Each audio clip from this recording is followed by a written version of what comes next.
नमस्कार दोस्तों, M S Wagdi भजन channel में आप सभी का हार्दिक स्वागत है।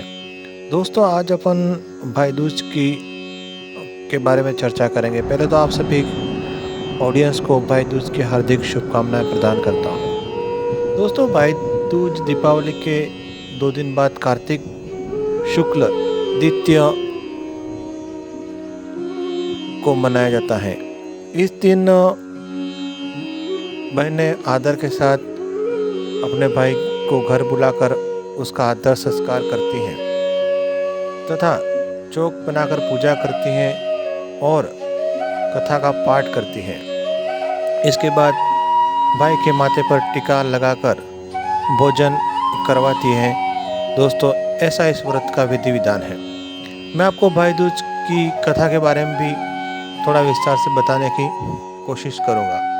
दोस्तों, भाई दूज सूर्य भगवान की पत्नी का नाम संज्ञा देवी था। इनकी 2 संतानें हुआ करती थी। पुत्र यमराज था, कन्या यमुना थी। संज्ञा रानी पति सूर्य की उत्पत्ति किरणों को सह सकने के कारण उत्तरी ध्रुव प्रदेश में छाया बनाकर रहने लगी। उसी छाया को ताप्ती नदी तथा शनिश्चर का जन्म हुआ। इसी छाया से अश्विनी कुमार का भी जन्म बताया जाता है, जो देवताओं के वेद माने जाते हैं। इस छाया का यम तथा यमुना से व्यवहार खराब होने लगा। इससे नाराज होकर यम ने अपनी एक नई नगरी यमपुरी बनाई। यमपुरी में पापियों को दंड देने का काम संपादित करते भाई को देखकर यमुना जी गोलोक चली आई। तो उन्होंने दूतों को भेजकर यमुना जी को बहुत खोजवाया, मगर मिल न सकी।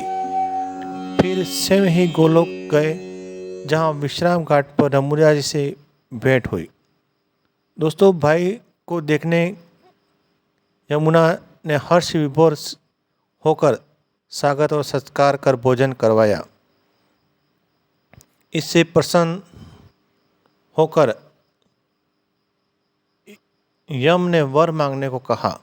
यमुना जी ने कहा कि भैया, मैं आपसे वरदान मांगना चाहती हूँ कि मेरे जल में स्नान करने वाले नर नारी यमपुरी न जाए।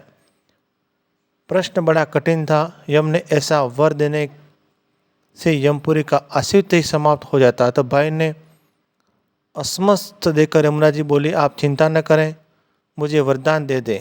जो लोग आज के दिन बहन के वहाँ भोजन करके इस मथुरा नगरी स्थित विश्राम घाट पर स्नान करें, वही तुम्हारे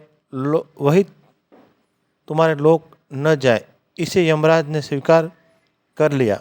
इस तिथि को जो भी सज्जन बहन के घर भोजन नहीं करके उन्हें बांध कर यमपुरी को ले जाऊंगा और तुम्हारे जल से स्नान करने वाले को स्वर्ग प्राप्त होगा।